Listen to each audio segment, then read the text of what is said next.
Reels वाली बहू। प्रज्ञा को रील्स बनाने का बड़ा ही क्रेज है और वो दिन भर रील्स बनाती रहती है। खाते पीते घूमते फिरते घर में कॉलेज में रील्स बनाने के कारण प्रज्ञा पूरे कॉलेज में हाईलाइटेड है। जहां उसके रील्स सभी को पसंद आते हैं, वहीं मनीषा चिंता में डूबी रहती है। एक रोज जब खाते हुए प्रज्ञा रील्स बना रही होती है, तब मनीषा कहती है, एक मिनट भी चैन नहीं है इस लड़की को। ये नहीं कि खाना तो आराम से खा ले, लेकिन नहीं, अरे थोड़ी देर रील्स नहीं बनाओगी तो आसमान नहीं टूट पड़ेगा। अरे मम्मी, इसी को तो कहते हैं डिटर्मिनेशन। तुम नहीं समझोगी ये सब। भगवान, इस लड़की को सद्बुद्धि दे। जब देखो तब टेढ़ा बाका मुंह बनाती रहती है। मनीषा की बात का प्रज्ञा पर जरा भी असर नहीं होता और वो खाते खाते रील्स बनाती रहती है। दिन बीतने लगते हैं और देखते देखते प्रज्ञा का कॉलेज भी खत्म हो जाता है। आए दिन कोई ना कोई मनीषा को प्रज्ञा की शादी करवाने का सुझाव दे जाता है। सब ठीक ही कहते हैं, प्रज्ञा की शादी कर देनी चाहिए। अपने घर के काम काज में व्यस्त हो जाएगी तो खुद ही ये रील्स और नाच गाना बंद हो जाएगा।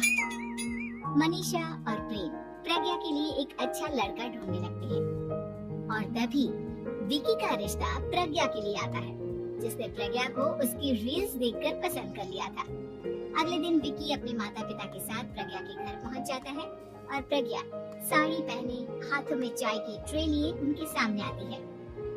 जब विकी को पसंद है तो हमें भी बहू पसंद है। बहन जी, आप बारात की तैयारी कीजिए। एक बार लड़का लड़की अकेले में बात कर ले तो अच्छा रहेगा। हाँ हाँ, क्यों नहीं। मनीषा विकी को प्रज्ञा के कमरे में भेजती है, जहाँ प्रज्ञा पहले से ही रील्स बना रही होती है। तभी विकी कहता है, आ गए आपके साजन जी। हमारे साथ ये रील्स कंप्लीट करती तो और भी अच्छा रहता। अच्छा जी, अब आ ही गए हैं तो बना ही लेती हूँ आपके साथ।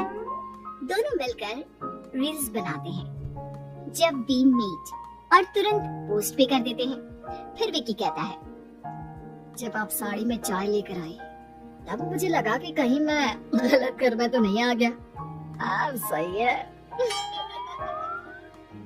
दोनों की शादी पक्की हो जाती है और शादी के दिन भी प्रज्ञा रील्स बनाने से चूकती नहीं। यहाँ तक कि बारात के समय भी नाचते हुए रील्स बनाती है। सभी लोग प्रज्ञा की तारीफ के पुल बांध देते हैं और प्रज्ञा नाचती गाती अपने ससुराल चली जाती है।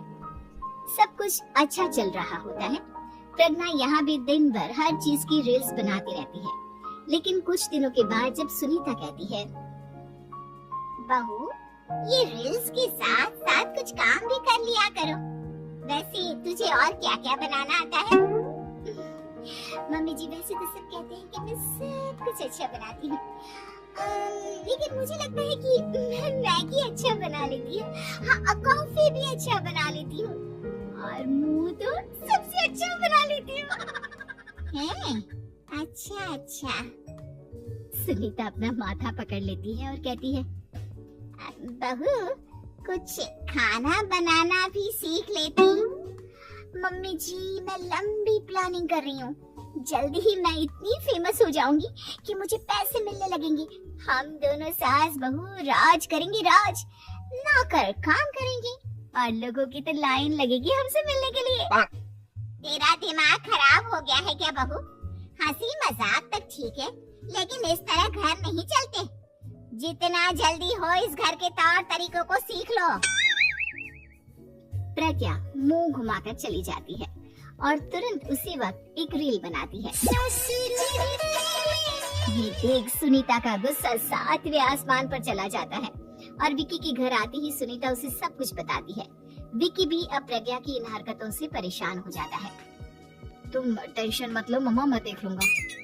विकी कमरे में जाता है तो देखता है कि प्रज्ञा रील्स बना रही है।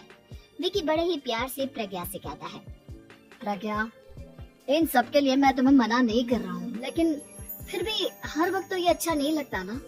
समझने की कोशिश करो, मुझे भी तुम्हारा थोड़ा वक्त चाहिए। मैं जब ऑफिस से आता हूँ तो मुझे समय देने की जगह इसी में लगे रहते हो। तुम ज्यादा ही सोच रहे हो। तुम भी मेरे साथ रील्स बनाओ ना, तुम्हें भी बहुत अच्छा लगेगा। तुम्हें इज्जत से कोई बात समझ में नहीं आती क्या? दिमाग खराब हो गया है तुम्हारा इस चकाचौंध से। अगर तुमने अपना रवैया नहीं बदला तो मैं तुमसे दूर चला जाऊंगा। तुम ही रिश्ता लेकर आए थे, मुझे लड़कों की कमी नहीं थी और ना आज है। विकी दरवाजा पटक कर चला जाता है। धीरे धीरे विकी प्रज्ञा से दूर होता जाता है। एक रोज मनीषा प्रज्ञा के ससुराल उससे मिलने जाती है। तब सुनीता उससे कहती है, बहन जी अब आई है तो कुछ दिन यहाँ रहकर जाइएगा, आप ही का घर है। हाँ मम्मी, बहुत दिन हो गए तुम्हारे साथ एक भी रील नहीं बनाई मैंने। प्रज्ञा तुरंत अपने फोन में रील्स ऑन कर लेती है। ये सब मुझसे नहीं होता। तेरा ये भूत अभी तक नहीं उतरा क्या? बहन जी आप कुछ कहती नहीं क्या इसे? जब आप ही कुछ नहीं कर पाई तो मैं कर ही क्या सकती हूँ, सास तो वैसी ही बदनाम है। शाम को घर की लाइट चली जाती है और मनीषा प्रज्ञा से कहती है, मेरे घुटनों में बहुत दर्द हो रहा है, तू लाइट का कुछ इंतजाम करना बेटा। अच्छा कैंडल जला देती हूँ मम्मा। प्रज्ञा गाते हुए कैंडल जलाती है और खिड़की के पर्दे के पास रख देती है। मनीषा जिसे बहुत दर्द हो रहा है वो सो जाती है और प्रज्ञा हमेशा की तरह अपने रील्स में लग जाती है। उधर कैंडल की वजह से पर्दा आग पकड़ लेता है और मनीषा के कमरे में आग लग जाती है। बचाओ! कोई है, बचाओ! सभी भागते हैं और विकी कमरे की आग बुझाने में लग जाता है, लेकिन तब तक मनीषा आधी जल चुकी थी। मनीषा की हालत देख प्रज्ञा रोने लगती है। विकी मनीषा को तुरंत हॉस्पिटल ले जाता है और उसे एडमिट कराता है।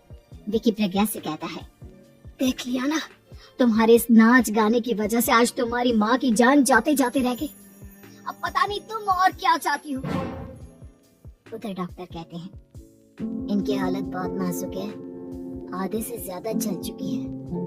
प्रज्ञा रोती हुई मंदिर में जाती है और भगवान के आगे जाकर कहती है, भगवान मेरी माँ को ठीक कर दो, मैं कसम खाती हूँ हाथ से ये रील्स बनाना छोड़ दूंगी, बस मुझे मेरी माँ वापस मिल जाए। 2 दिन बीत जाते हैं और मनीषा खतरे से बाहर आ जाती है।